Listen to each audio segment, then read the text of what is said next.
반갑습니다. 5월은 감사함을 많이 느끼며 살아가는 기념일이 참 많습니다. 그렇죠? 예. 없어서는 살 수 없는 은혜를 입고 살아가는 우리들이다 보니 이 여러 가지 일들 속에서 바쁘게 살다 보니 이 기념일이 있기 덕분에 기념일 덕분에 감사함을 마음을 전하고 살 수 있지 않을까라는 생각을 해 봅니다.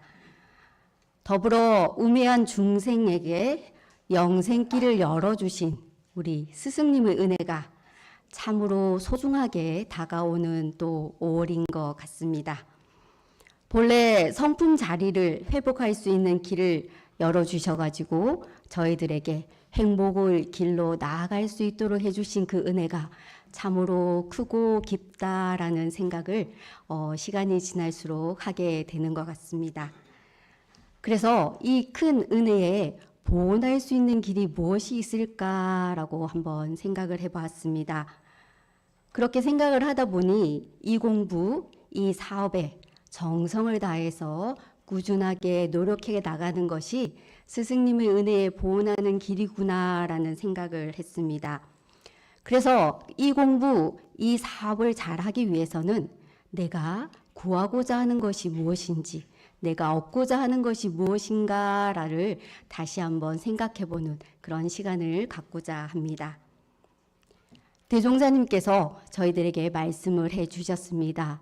요한복음 2장을 보면 수도인이 구하는 바는 마음을 알아서 마음의 자유를 얻자는 것이며 생사의 원리를 알아서 생사를 초월하자는 것이며 제복의 이치를 알아서 제복을 임의로 하자는 것이다 라고 요한복음 2장에 말씀을 해 주셨습니다. 여기서 수도인이라고 하면 출가한 사람만 수도인이 아니라 이 공부, 이 사업을 하고 있는 제가 출가 모두가 수도인이 되는 것입니다.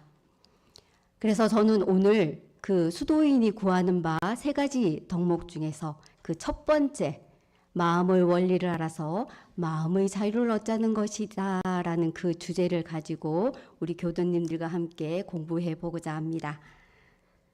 대종사님께서 물어보셨죠. 그대들은 여기서 무엇을 배우느냐고 묻는 이가 있다면 어떻게 대답하겠는가 라고 물어보셨습니다. 자, 우리 교도님들 어떻게 대답을 하십니까? 여기서 무엇을 배우고 계십니까? 아무것도 안 배우고 계신가 봅니다. 네, 우리 교도님들은 여기서 무엇을 배우고 계십니까? 아유, 대답이 작으시네요. 네, 여러 사람의 대답을 들으시고 대종사님께서 말씀을 해주셨죠. 대체적으로 대답한다면 나는 모든 사람의 마음 작용하는 법을 가르친다고 할 것이다 라고 대답을 해 주셨습니다. 마음은 모든 선악의 근본이죠. 네, 선을 추구하는 사람이라고 한다면 이 마음이 뭔가, 마음을 통해서 내가 어떻게 살아야 하나라는 것을 늘 궁구하고 연마하고 또 배우고 또 극복하고 그렇게 해 나갈 것입니다. 수도하는 사람이라면 하나같이 찾게 되는 것이 이 마음입니다. 네, 마음이죠. 보통 사람들이 생각하는 마음, 그 마음이 아니라 영원 불멸하고 생멸거래가 없는 그 한마음, 그 한마음을 찾기 위해서 우리 교도님들은 이 자리에서 공부를 해 나가고 있습니다. 모든 것은 있어야 할 자리에 있을 때 그 빛을 발하게 되죠. 네, 이 물컵이 이 자리에 있기 때문에 그 역할을 다하는 것처럼 이 마이크가 지금 제 앞에서 저의 목소리를 전해줌으로 인해서 그 역할을 다하는 것처럼 모든 것들은 자기 자리에 있을 때 그 가치를 더 바라게 되는 겁니다. 그와 마찬가지로 우리가 가지고 있는 이 마음이라는 것도 정말 제대로 된 자리에서 제대로 된 마음을 바랄 때 우리 그 마음을 정말 잘 사용하고 있구나, 잘 쓰고 있구나라고 얘기를 할 수 있게 되는 것입니다. 대종사님께서 수행품 1장에 이렇게 말씀을 해주셨죠. 마음은 참으로 미묘한 것이어서 잡으면 있어지고 놓으면 없어진다라고 수행품 1장에 말씀을 해주셨습니다. 마음은 관리를 하지 않으면 자기도 모르게 어느새 저 밖으로 나가 버리고 찾을 수 없을 때가 있습니다. 우리는 아주 소중한, 나에게 정말 없어서는 안 되는 그런 소중한 보물들은 어떻게 간직을 하고 계십니까?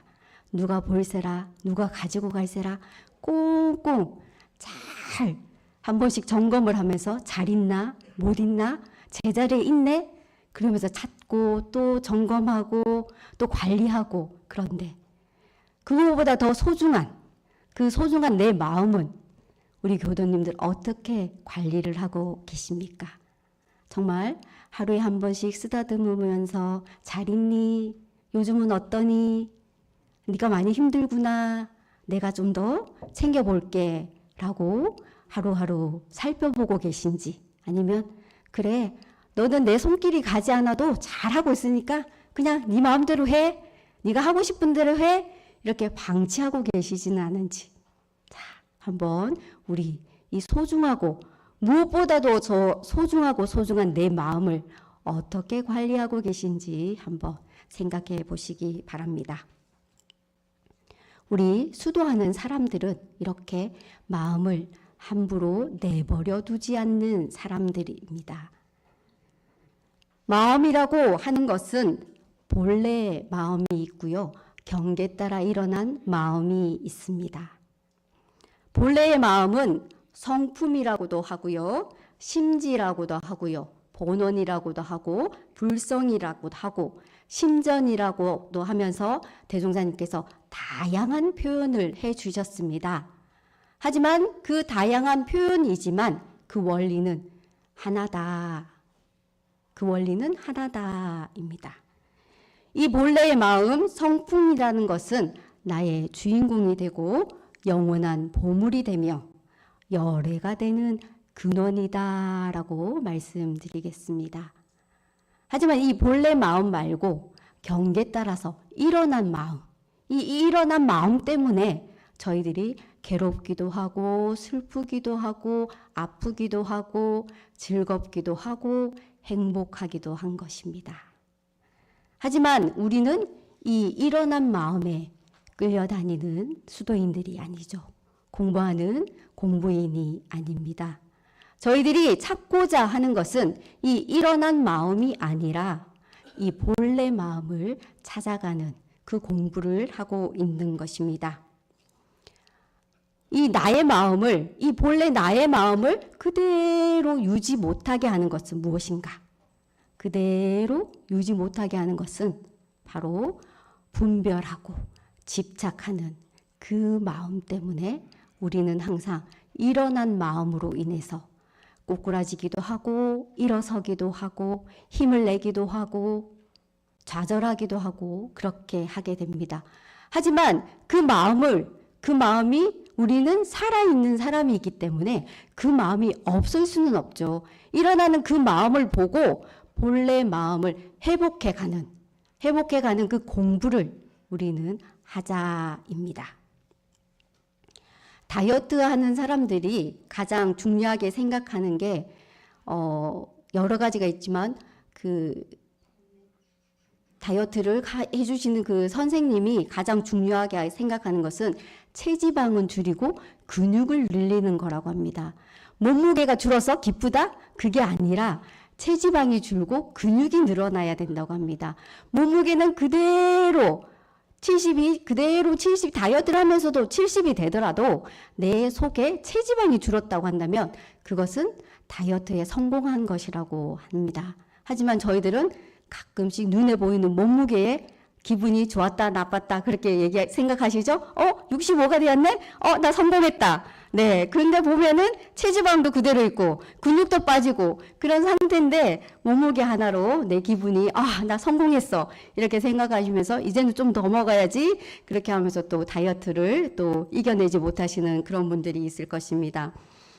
이 이치를 알고 우리가 다이어트에 성공하기 위해서는 몸무게에 연연해 하는 것이 아니라 체지방을 줄이고 근육을 늘리는 것처럼 내 마음 공부를 하다 보면 내 마음 공부에 근육이 생기도록 해야 된다는 겁니다. 네.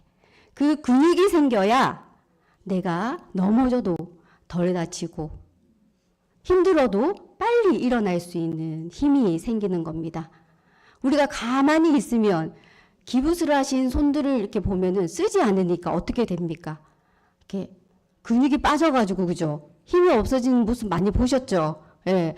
그렇게 가만히 있으면 내가 쓰지 않고 가만히 있고 그 힘을 기르지 않으면 내가 다음에 사용할 수 있는 그 힘을 찾지 못하게 됩니다.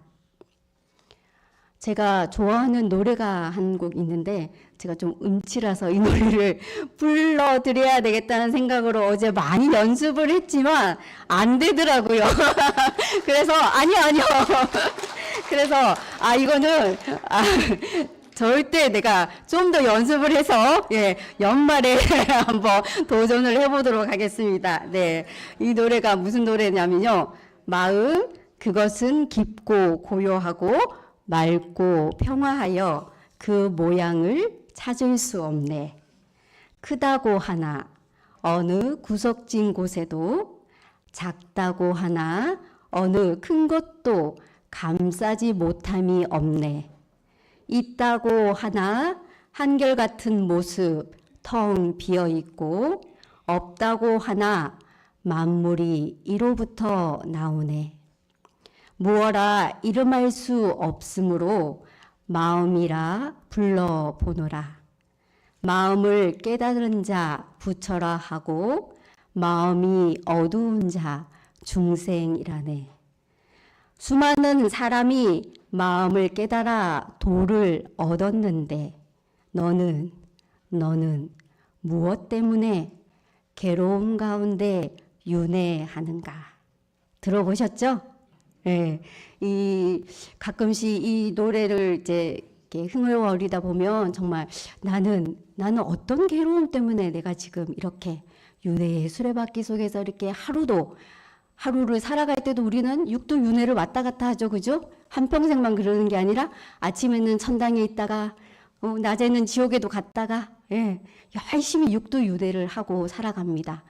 이 한마음을 깨치면 부처고 한마음이 어두면 중생이라고 했습니다. 이 가운데서 우리가 이 대종사님이 밝혀주신 이 마음 공부를 통해서 영원히 부처의 세상에서 살아갈 수 있기를 간절히 염원해 봅니다. 우리가 마음을 알아서 마음의 자유를 얻자는 것이다 라고 대종사님께서 말씀을 하셨는데요. 경의편 정산종사님께서 말씀해 주신 경의편을 보면 이 마음의 자유를 얻기 위한 공부법으로서 안으로 자기 마음을 닦는 공부인 집신 공부, 관심 공부, 무심 공부, 능심 공부를 통해서 내 마음을 잘 알아서 마음의 자유를 얻어가자라고 이렇게 공부길을 밝혀 주셨습니다. 그래서 이 네 가지 공부길에 대해서 좀 더 자세하게 한번 공부를 해보고자 합니다. 집심 공부입니다. 네, 잡는 공부죠. 네, 자신의 마음을 붙들어매는 겁니다. 네. 오늘 여기 늘 우리 교도님들 오시면은 그러죠. 지금 여기 앉아 계시지만 마음은 어디가 계십니까? 라고 많이 물어보시죠. 네. 우리 교도님들 지금 마음 어디가 계십니까? 네. 붙들어 매고 계시죠? 예. 저의 말 한마디 한마디를 잘 들으시려고 아마 길을 쫑긋 세우시면서 말씀을 듣고 계시리라고 생각합니다. 그것처럼 내가 잠시 앉아 있다가, 오늘 이 일을 해야 되는데, 어떻게 해야지? 몇 시에 뭐 어떻게 해야지? 라는 그 마음이 나오면 다시 챙겨서 마음을 잡아내시기 바랍니다. 네. 어디론가 가지 않게 붙들어 매는 마음, 그게 집심 공부입니다. 대종사님께서 아까 말씀드렸듯이 마음은 미묘해서 잡으면 있어지고 놓으면 없어진다라고 말씀을 하셨다고 합니다. 제가 이 집심, 관심, 무심, 능심을 생각하다 보니 내가 사랑하는 사람이 나에게 있다. 그러면 나는 어떻게 할까? 네. 그 사람의 마음을 잡기 위해서, 그 사람의 마음을 잡아내기 위해서 열심히 집심 공부를 하면서 그 사람에게 마음을 잡기 위해서 노력하지 않을까? 그리고 그 다음 단계인 관심. 관심은 뭡니까? 내 마음을 바라보는 거잖아요. 그죠? 내 마음을 바라보듯이 상대의 마음을, 상대에게 관심을 갖기 위해서 상대의 마음을 열심히 바라보면서 그 상대에게 원하는 것을 해주듯이 내가 내 마음이 도대체 뭘 원하는지, 무엇을 하고자 하는지, 어디로 가려고 하는지 아닌 마음을 내고 있으면 얘야 이리 오너라, 그리로 가면 안 된다 하고 끌어당겨서 잘 제대로 된 마음을 가질 수 있도록 집심과 관심을 가지고 공부를 해 나가지 않을까라는 생각을 해봤습니다. 우리가 늘 이야기를 하죠. 부처님은 어디에 계신다? 부처님은 어디에 계신다? 내가 부처다. 그죠? 저번에 제가 얘기하셨죠. 나도 부처, 너도 부처. 네. 부처인 내 마음이 무엇을 원하는지, 어디로 가고 있는지 살펴야 되죠. 예. 이 부처가 딴 곳으로 가려고 하면 가지 못하게 잡아야 됩니다. 네. 우리 교도님들께서는 자녀들을 많이 키워보셔서 아실 겁니다. 그죠?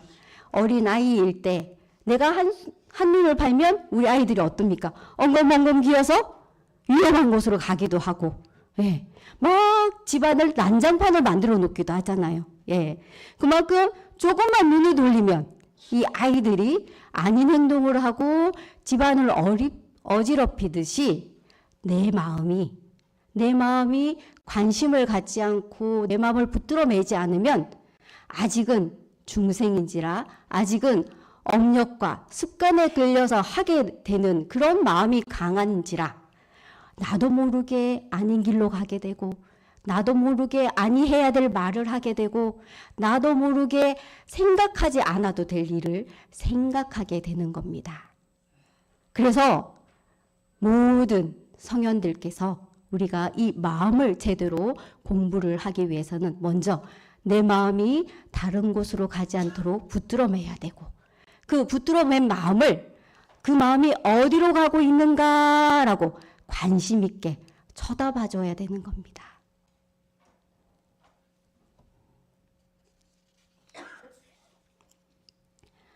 그렇게 하고 나면 어느 순간에는 내가 관심을 갖지 않아도, 내가 살펴주지 않아도 그 마음이 오롯하게 온전한 마음으로 나타나게 되는 것입니다. 관심 공부라고 하는 것은 내 마음이 둥글게 생겼는지, 내 마음이 모나게 생겼는지, 어떤 경계에 많이 흔들리고 있는지, 그러면 그 경계에 많이 흔들리는 경계를 내가 체크를 하다 보면 그 경계에 끌리지 않게 되는 그 기회가 많이 생기게 되는 것이죠. 이 관심 공부를 하다 보면 시시때때로 욕심에도 끌리게 되고 아니된 마음에도 번뇌망상으로도 괴로워하게 되지만, 이 끊임없이 나를 주의 깊게 관찰을 하고 보면 어느 순간에는 그 아니된 말과 안 해야 될 행동들을 안 하게 되는 그 번수가 차차 늘어나게 된다는 겁니다. 한 스승님이, 젊은 스님이 본인이 소를 가지고 있는데도 그 가지고 있는 소를 가지고 있는지를 모르고 있는 그 스님에게 그 스승님께서 말씀을 해 주시죠. 그 관심을 가질 때에는 소가 남의 밭에 들어가지 않도록 해라. 그것이 너가 해야 될 일이다 라고 하신 거거든요. 내가 아닌 마음을 내고 아니해도 될 말을 하는 것은 남의 밭에 들어가서 회방을 놓고 어지럽게 만들고 있는 것이다 라는 생각을 하시면 되겠습니다. 집신 공부가 잘 되면 마음을 놓아서 자적하면서 다만 마음 가는 곳을 보아 그 망념만 제재하고 소 길들이는 이가 곱비는 놓고 소가 가는 것을 제재하는 것과 같다라고 경의편에서 말씀을 해주고 계십니다. 수행품 53장에 말씀을 해주셨죠. 대종사님께서 어린아이가 놀 때 어린아이가 잘 보는 것은 어떻게 하는 것입니까? 라고 여쭈니 아기의 가고옴을 노는 것에 그 자유를 맡겨서 놀게 하되 그 하지 않아야 될 일을 하고 날 때 제재를 해주면 된다. 아이를 구속하고 안 돼, 안 돼 이렇게 속박하지 말고 아이가 자유롭게 행동할 수 있게 놔두되 위험한 곳에 가거나 아닌 행동을 할 때 가지 못하게 하면 된다라고 대종사님께서 수행품 53장에 말씀을 해 주셨습니다. 이렇게 하다 보면 우리는 저절로 무심 공부의 경지에 들어가게 됩니다. 동과정이 한결같은 공부가 되는 거죠. 이 무심이라고 해서 무관심이 아니라 관심을 가지되 집착하지 말라는 겁니다. 네. 관심을 가지되 집착하지 말라. 어디에 끌리고 어디에 구속되는 그런 마음을 갖지 말라는 겁니다. 보되 본 바가 없고 말하되 말한 바가 없고 듣되 들은 바가 없는 그 여유자적한 그 마음, 어디에 끌거나 구속되지 않는 그 마음, 그 마음이 바로 무심인 것입니다. 무관심이 아니라 관심을 가지되 거기에 집착하지 말라입니다. 모구 십도송을 보면 사람은 사람대로, 소는 소대로 한가롭게 노는 단계, 그게 바로 무심의 단계입니다. 소는 소대로, 사람은 사람대로. 이리 와라, 저리 와라, 가면 안 돼, 하지 마라, 그런 게 아니라 관심은 가지되 집착하거나 구속하는 그 마음이 아닌 소는 소대로, 나는 나대로 여유자적한 그 마음, 그 마음이 바로 무심 공부의 단계다라고 말씀드리겠습니다. 마음이 경계를 당해서 끌리지 아니하도록 담담해지는 그 맛을 길러나가는 것이 무심 공부다라고 말씀드리겠습니다. 진묵 대사가 전주 봉서사에 있으면서 전주 시장에 자주 놀러 갔다고 하죠. 예. 물건을 사러 간 게 아니라 장에 가서 내 마음이 끌리는가 안 끌리는가를 살펴보기 위해서 장에 자주 가셨다고 합니다. 혹시 장에 가서 술이나 고기가 끌리면 나 오늘 공부가 잘못됐구나.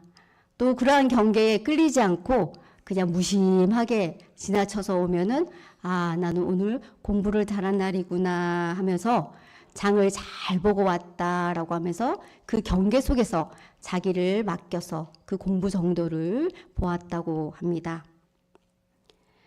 마음의 고삐를 꽉 잡아주는 공부를 오래오래 하다 보면 내가 거기에 가야 되나, 내가 이 마음을 내야 되나, 내가 이 마음을 거둬들여야 되나, 내가 이 말을 이 사람에게 해야 되나 하는 그 모든 관계에 있어서 온전하고 완전하고 온전한 생각으로 취사할 수 있는 힘을 얻게 되는 겁니다. 그러나 여기서 이 무심 공부를 할 때 주의해야 될 것에 대해서 말씀을 해 주셨습니다.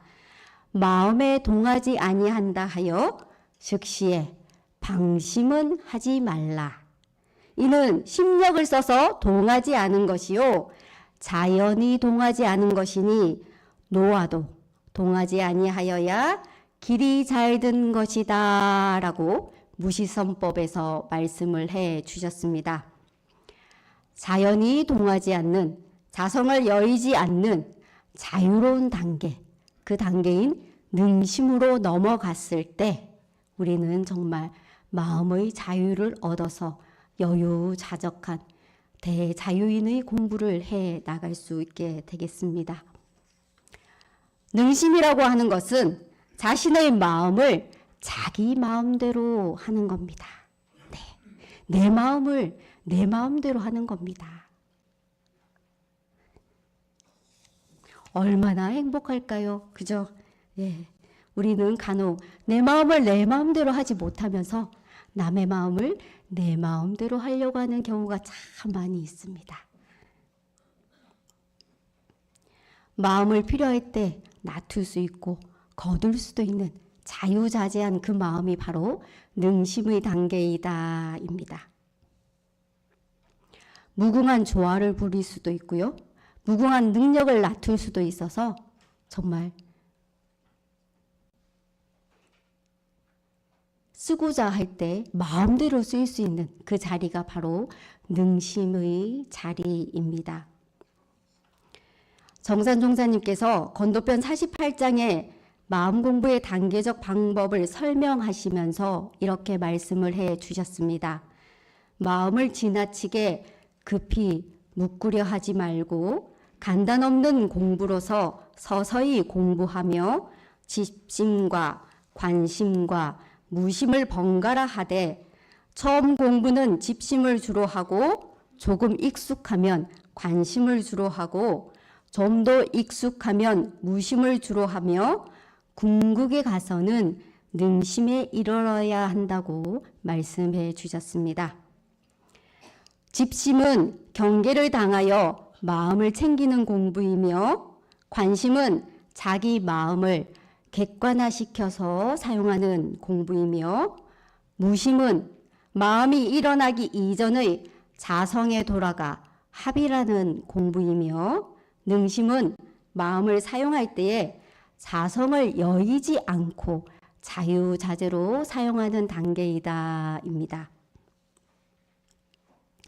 우리가 이렇게 마음을 알아서 마음의 자유를 얻게 되면 어떤 결과를 얻을 수 있을까라고 한번 생각을 해봤습니다. 그것은 바로 불생불멸의 진리와 인과보응의 이치를 알아서 영생토록 해족족, 복족족한 생활을 해나갈 수 있다입니다. 한 말씀으로 요약을 하자면 궁극적인 모든 문제를 해결하면서 살아나갈 수 있다입니다. 원기 4년 4월에 방언공사가 끝나자 소태산 대종사님께서 제자들이 하나같이 말을 하였습니다. 처음 시작할 때에는 평지에 태산을 쌓을 것 같이 어려운 생각이 들더니 이제 이만큼 되고 보니 방언은 오히려 쉬운 일이나 앞으로 도 이룰 일은 얼마나 어려울꼬라는 생각이 든다고 제자들이 말씀을 하셨습니다. 이 말을 듣고 대종사님께서 말씀을 해주셨죠. 그대들은 지금 도 이루는 법을 알지 못하므로 그러한 말을 하거니와 알고 보면 코 풀기보다 쉬운 것이다 라고 해주셨습니다. 그리고 썩은 새끼줄 끊는 것보다 더 쉽다라고 말씀을 해주셨습니다. 그러시죠? 네, 코 풀기보다 쉬우시죠? 제자들도 대종사님의 이 말씀에 용기를 얻어서 더 열심히 정진적공하셨다고 합니다. 네. 우리 교도님들께서도 이 대종사님께서 코 풀기보다 쉽고 썩은 동아줄 자르기보다 쉽다고 하신 이 공부길을 따라서 한 번 하고 두 번 하고 또 하고 보면 아 그래 대종사님 마음이 이런 마음이시구나 이 말씀이 이 말씀이었구나 라고 느끼시게 될 것입니다. 아마 순간순간 느끼고 계실지도 모르겠습니다. 한 어린 소녀가 어느 스님에게 가서 말을 했습니다. 아직까지도 한 명도 이 스님의 말문을 막히게 한 사람이 없다고 소문이 난 이 스님에게 어느 날 한 소녀가, 똑똑한 아이가 손에 작은 새를 쥐고 가서 스님에게 물어봤습니다. 스님, 이 새가 죽은 새인가요? 살아있는 새인가요? 그랬더니 스님이 뭐라고 얘기하셨을까요? 이 친구는 이렇게 생각을 했습니다. 스님이 살았다고 하면 내가 죽이고, 스님이 죽었다고 하면 내가 살려보내서 이 스님을 이겨야겠구나 라고 생각을 하면서 스님에게 물었습니다. 예, 그랬더니 스님이 대답하시기를, 그 새는 너의 손에 달려있지 내 말에 달려있지 않구나 라고 얘기를 했습니다.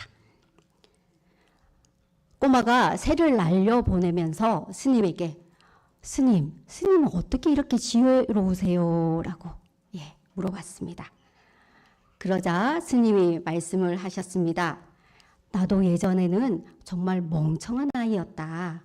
그러나 매일매일 공부를 하다 보니 지혜가 생기기 시작하더구나. 너도 나보다 더 훌륭하고 지혜로운 사람이 될 수 있으니 더 열심히 공부하자라고 얘기를 했습니다. 그랬더니 소녀가 슬픈 기색을 보이면서, 어제 어머니께서 점을 봤다고 하는데 제 운명은 엉망이라고 합니다. 저는 어떻게 해야 될까요? 라고 했습니다. 그랬더니 스님이 잠시 있다가, 얘야, 너의 손금을 한번 보자 라고 손을 내밀어 봐라 했습니다. 우리 교도님도 손 한번 내밀어 보세요. 자, 여기 보면 생명선이 있고, 여기는 명예선이 있고, 여기는 재물운이 있고, 다 보이시나요? 예. 자, 근데 주먹을 한번 쥐어봐라 했습니다. 네. 우리 교도님들의 그 재물운, 생명운, 그건 다 어디 있습니까? 주먹 안에 있습니까? 내 손 안에 있죠. 네. 내 손 안에 있습니다. 예. 그래서 스님이 아이에게 말했습니다. 너의 운명은 너의 손에 있는 것이지 다른 사람의 말에 있는 것이 아니다 라고 이야기를 했다고 합니다. 우리 수도인들이 구하는 것이 마음을 알아서 마음의 자유를 얻다고 하였습니다. 근데 이 꼬마는 그 점쟁이가 얘기했던 그 말에 의해서 내 마음이 어땠나요? 슬펐죠. 나는 안 될 아이구나. 자포자기 하려고 했습니다. 하지만 이 스님의 한 말씀에 의해서 내 운명은 내가 만들어가는 거다라는 것을 깨우치면서 열심히 공부를 해 나가게 되었습니다. 우리 교도님들의 운명, 우리 교도님들의 앞으로 영생의 복은 누가 주는 것이다? 아닙니다. 내가 만들어가는 것입니다. 나도 붙여, 너도 붙여. 우리가 모두 함께 이 세상을 아름답게 행복하게 만들어 나가는 주인공들이십니다. 일체의 경계를 당해서 일심을 기르고 어지러운 생각을 이뤄내지 말며 그 뜻이 올발라서 망년된 곳으로 흘러가지 않도록 경계를 당하되 경계를 잊고 착되되 물들지 않게 그 마음을 사용해 나가야겠습니다. 경계를 당하여 마음을 챙기는 집심 공부로 자기 마음을 객관화시켜서 바라보는 관심 공부로 마음이 일어나기 이전의 자성에 돌아가 합이라는 무심 공부로 마음을 사용할 때 자성을 여의지 않은 채 자유자재로 사용할 수 있는 능심 공부로 대자유인의 삶을 살아가시길 염원드리면서 이상 마치겠습니다. 감사합니다.